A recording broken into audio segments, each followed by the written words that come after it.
Borrowing money to buy stocks sounds reckless to the average person. That's why most retail investors avoid margin like it's the plague. Why don't I just flush my money down the toilet? But before you write it off completely, let us tell you why we use margin in our portfolio. Remember, all I'm offering is the truth, nothing more. The mission is to shine the light into the darkness.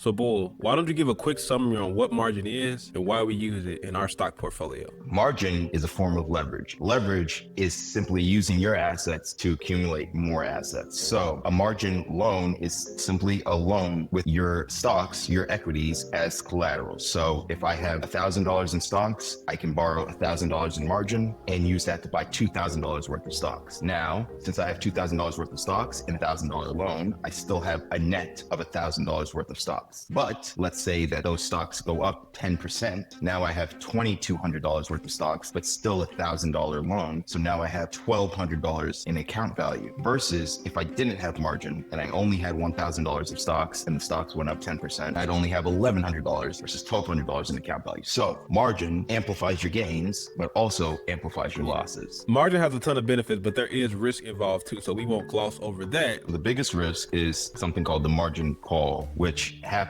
when the value of your portfolio drops below a certain level. So long story short, when you borrow this money on margin, the brokerage is saying, okay, if ever needed, we can sell your stocks to pay back the loan, right? And they may do that at some point if it's needed.